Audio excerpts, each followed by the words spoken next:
কেমনে প্রশংসা আদায় করতে পারি?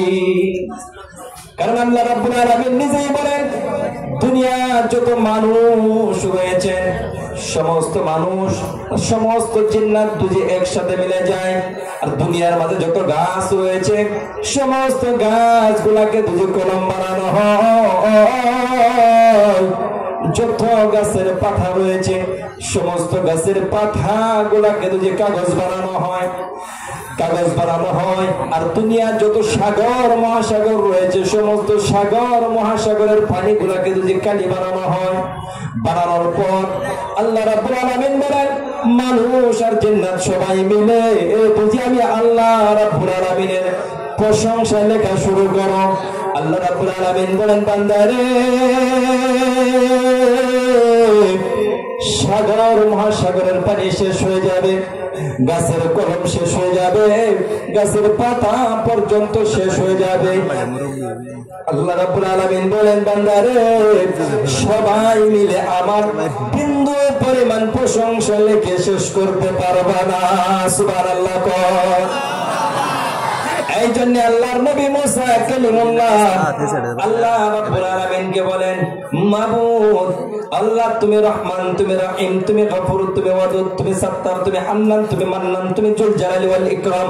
ওগো আল্লাহ, তুমি সমস্ত দুনিয়াকে পয়দা করেছো। আল্লাহ, আমরা একটা মানুষ তোমার কেমনে প্রশংসা আদায় করতে পারি? আল্লাহ রাব্বুল আলামিন বলেন, মুসা, আমার বান্দা, আমার বান্দি যদি একবার মন দিয়ে, অন্তর দিয়ে, দিল দিয়ে আমি আল্লাহকে ভালোবেসে যদি একবার আলহামদুলিল্লাহ বলে, আমি আল্লাহর প্রশংসা আদায় হয়ে যাবে। আমরা সবাই একবার উচ্চ সুরে ফেরেশতাকে শোনায় দেই। এখন প্রশ্ন করবেন যে হুজুর, ফেরেশতাকে শোনানোর কথা কেন বললেন? আমি বলবো, আল্লাহ রাব্বুল আলামিন যখন মানব জাতি বানাইবেন, মানব জাতি বানানোর আগে মাটির প্রয়োজন ছিল। এর আগে আল্লাহ যখন ফেরেশতাদেরকে জিজ্ঞাসা করলেন যে আমি দুনিয়ার মাঝে মানুষ বানাইতে চাই, এই ফেরেশতারা আল্লাহ রাব্বুল আলামিনকে বলেন, রব্বুল আলামিন, মানুষ বানাইলে দুনিয়ার মাঝে যাওয়ার পর দাঙ্গা ফাসাদ করবে, এই মানুষ বেনামাজি হবে, এই মানুষ সুদ খাবে, এই মানুষ জুয়া খেলবে, এই মানুষ বেঈমানি করবে। আল্লাহ মানুষের কোনো প্রয়োজন নাই। ওই সময় আল্লাহ রাব্বুল আলামিন বলেন, ইন্নী আ'লামু মা লা তা'লামুন। আল্লাহ রাব্বুল আলামিন বলেন, যা কিছু আমি আল্লাহ জানি তা তোমরা জানো না। এখন আল্লাহ রাব্বুল আলামিন এই মানুষ বানাইবেন, মানুষ বানানোর মাঝে সর্বমোট 4টা বস্তু আল্লাহ ব্যবহার করেছেন। এর মাঝে 1 নম্বর হয়েছে মাটি। আর এই মাটি নেওয়ার জন্য দুনিয়ার মাঝে আল্লাহ রাব্বুল আলামিন সর্বপ্রথম ফেরেশতা পাঠাইলেন জিবরাইল আলাইহিস সালামকে। জিবরাইল আলাইহিস সালাম যখন দুনিয়ার মাঝে মাটি নেওয়ার জন্য আসলেন, মাটিকে যখন ফিরে জিবরাইল ডাক দিয়ে বলে, মাটি রে, আল্লাহ হুকুম দিয়েছেন অল্প মাটি নেওয়ার জন্য। মাটি বলেন যে না, এই মাটির দ্বারাই মাখলুক বানাইবে, মাখলুক গুনাহ করবে, তার কারণে সে জাহান্নামে যাবে, তার গুনার কারণে আমি মাটিও জাহান্নামে যাইতে হবে, আমি মাটি দিব না। মাটি কান্না শুরু করে দিয়েছে। জিবরাইল ওই যে নরম দিল ফেরেশতা, মনের মাঝে ব্যথা লাগলো, দুঃখ লাগলো। জিবরাইল চলে গেলেন আল্লাহর কাছে। আল্লাহ রাব্বুল আলামিন জিবরাইলের পর ইসমাইল, মিকাইল 2 জন ফেরেশতাকে পাঠাইলেন, কেউ মাটি নিতে পারলেন না।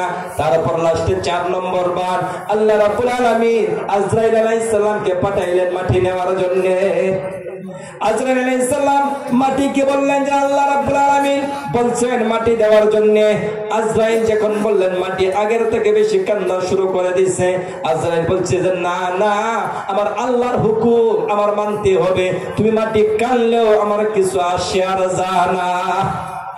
এই কথা বলে আজরাইল আলাইহিস সালাম একটা খামচা দিলেন, মুঠি দিয়ে মাটি নিলেন। কিতাবের মাঝে আসছে যে 70 মণ মাটি এক হাতের মাঝে নিয়ে চলে গেলেন। সুবহানাল্লাহ।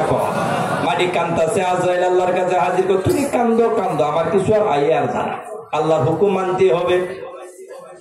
আল্লাহ রাব্বুল আলামিন আজরাইলকে বলেন, আজরাইল, আমি এই মাটির দ্বারা এমন মহব্বতের মানুষ বানাইবো, তার রূহটা যে ফেরেশতা আনতে যাবে তার ভিতরে বিন্দু পরিমাণ মায়া থাকতে পারবে না। কারণ মায়া যদি থাকে তাহলে রূহটা আনতে পারবে না। কারণ বাবার সম্মুখে যখন কলিজার টুকরা সন্তানের রূহটা বের করতে হবে, বাবা কানবে, ওই সময় ফেরেশতার যদি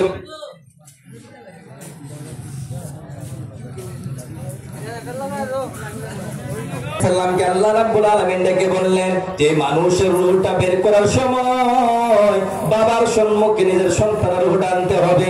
এই সময় বাবা কাঁদবে আর মা কাঁদবে, ওই জন্য পুরো ফেরেশতা এই কাজটা নিতে পারবে না। যে আজরাইলে মাটি নিয়ে আসে আর চাইলে এই কাজটা করতে হবে। আল্লাহ বলেন আজরাইল এই মানুষের রূহটা বের করার চাকরিটা আমি আল্লাহ তোমাকে দিয়ে দিলাম। আজরাইলের ভিতর আল্লাহ রাব্বুল আলামিন বিন্দু পরিমাণ দয়া এবং মায়া রাখেন নাই। এই জন্য আমি বলছিলাম যে ফেরেশতাদেরকে শোনায় দেন। এই ফেরেশতা বলেছেন আল্লাহ এই মানুষ বানাতে লাগবে না, আমরা সবাই উচ্চ সুরে একবার আলহামদুলিল্লাহ বলে ফেরেশতাদেরকে শোনায় দেয় যে না, এখন পর্যন্ত আল্লাহর এমন বান্দা রয়েছেন রাতে 10টা পর্যন্ত আল্লাহর নামের কারণে, আল্লাহর নবীর নামের কারণে বাড়িঘর ছেড়ে দিয়ে তিরপালের উপরে বসে রয়েছেন।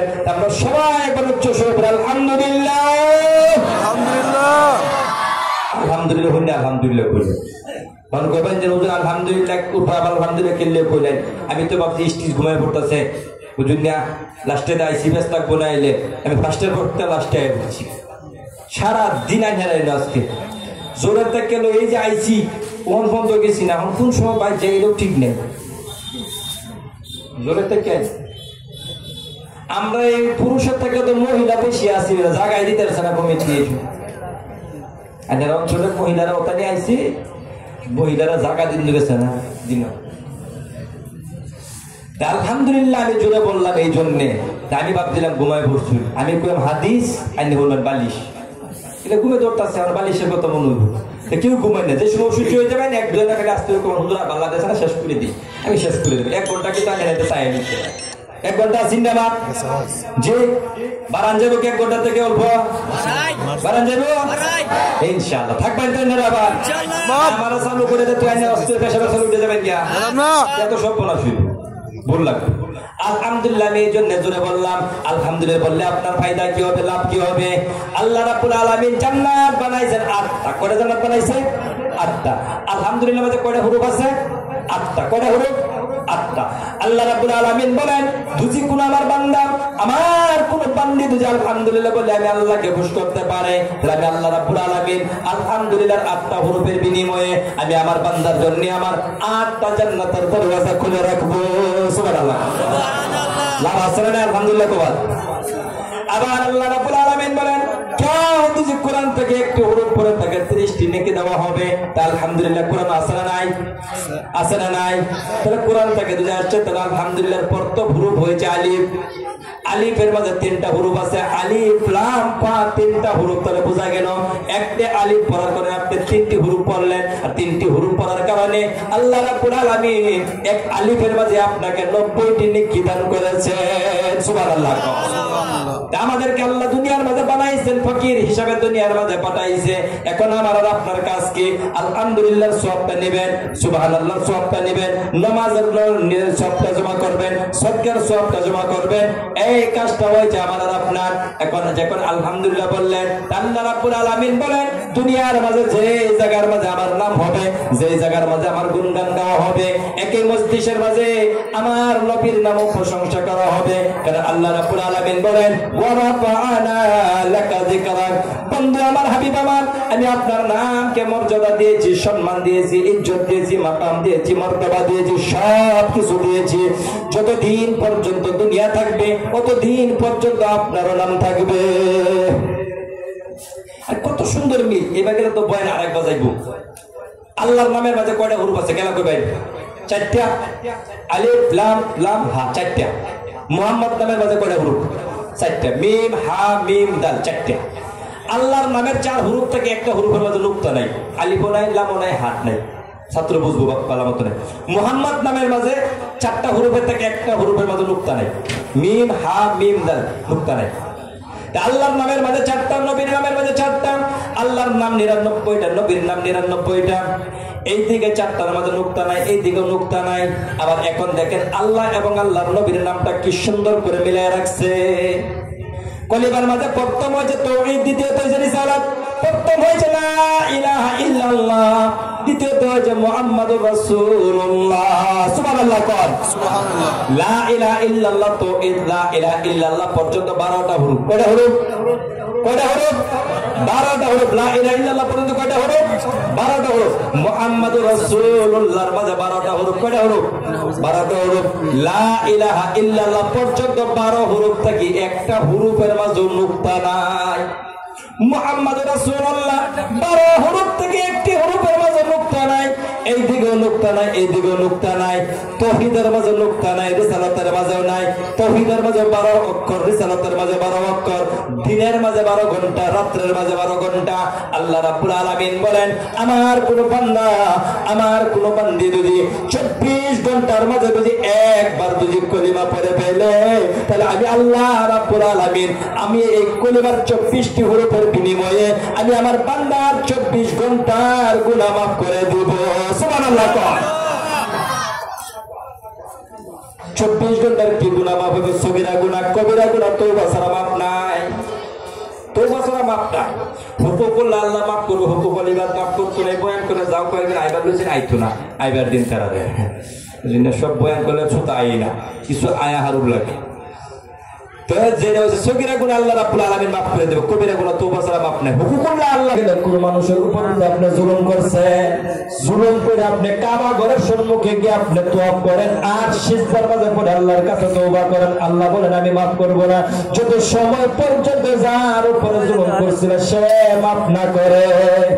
এই জন্য মানুষের উপরে জুলুম করা যাবে না বাবা। আপনি টাকার গরমে আজকে কোন গরিব মানুষের উপর জুলুম করছেন, মনে রাখবে এই গরিবের কেউ নাই। যখন দুনিয়ার সমস্ত দরওয়াজা বন্ধ হয়ে যাবে ওই সময় গরিবটা দুনিয়ার প্রধানের কাছে গেছে, বিচার পাইছে না, গেছে আদালতের মাঝে বিচার পাইছে না, কোন জায়গার মাঝে বিচার না পাওয়ার পর এই গরিবটার জন্য একটা দরবার সব সময় খোলা থাকে। রাতে তাহাজ্জুদের সময় যদি মসজিদের বারান্দার মাঝে দাঁড়াইয়া সিজদার মাঝে পড়ে দিয়েছে, বলে আল্লাহ দুনিয়ার সমস্ত মানুষের কাছে গেলাম, বিচার পাইলাম না, টাকার জন্য আমার উপর জুলুম করা হয়েছে, আল্লাহ তোমার কাছে বিচার দিলাম। ফজরের আগ পর্যন্ত তার উপর অ্যাকশন চলে যাবে। এই জন্য বাবা গরিবের উপর জুলুম করা যাবে না। আপনি অহংকার কিসে?